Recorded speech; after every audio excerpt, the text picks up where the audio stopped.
I thought I'd take a moment to show this book that I found at one of the local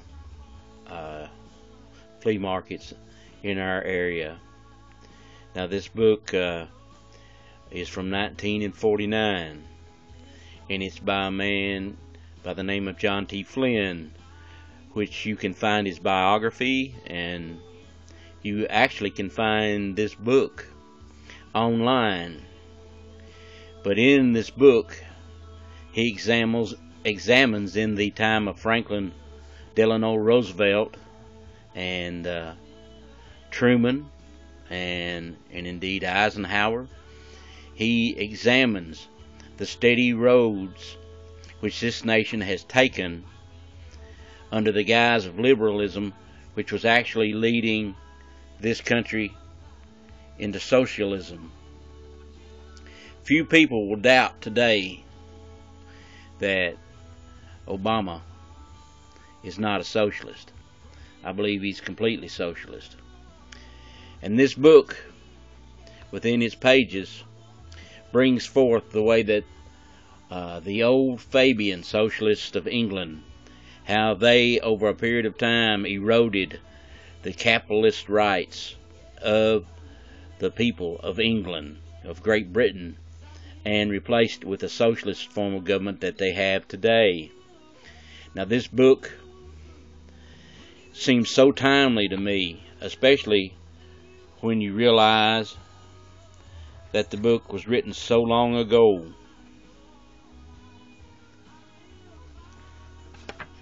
It's called The Road Ahead to Socialism, America's Creeping Revolution. And Mr. Flynn says, I wrote this book to answer a question that practically everyone is asking. Why are we heading? I thought it was about time for someone to answer it candidly and with blunt facts. Where are we heading? I think what he was getting at is the fact that they were heading to where we are right now, just a little bit away from full-blown socialism. What with Obamacare and all of the other things that's coming up, socialized medicine, the welfare programs, gone out of reality, free cell phones to people, just everything. It just boggles the mind how clear that this man saw our day back in 1949 when he wrote this book. Some of the chapters are Our Real Enemy, The Fabian Dream, The Socialist Reality, Socialism in America, The American Fabians, A Note on Communism, which is actually socialism, the capture of the unions, the workers' union,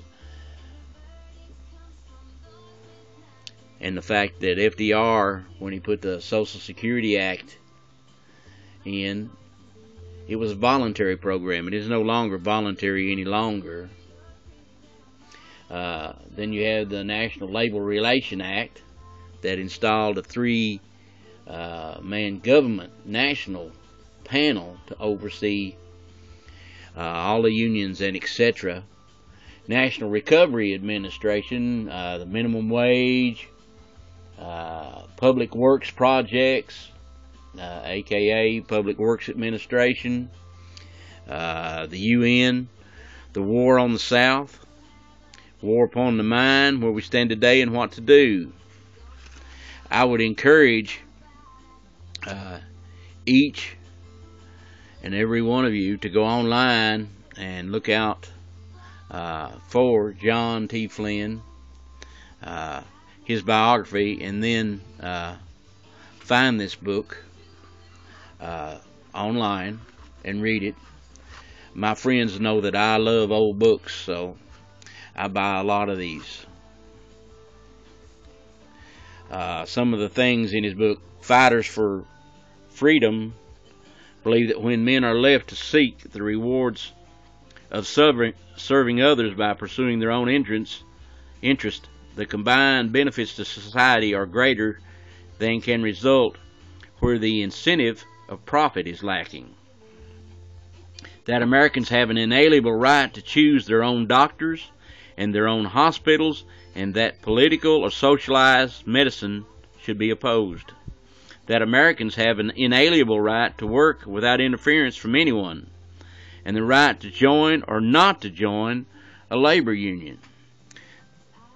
That the right to use their own property for any lawful purpose shall be protected against picket line interferences and against organizations and governments' seizure to enforce the demands of union organizers.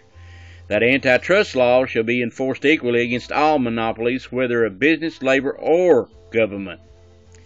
That liquidation of our privately supported colleges by taxing to death the people who endow them shall be stopped.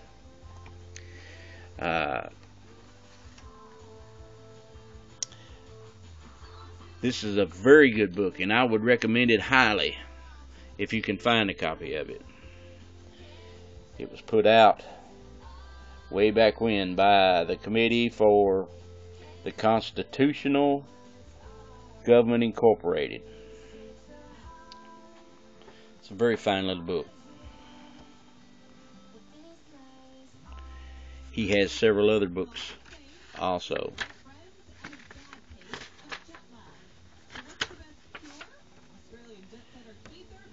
Coming American Crisis. Are you ready to meet it?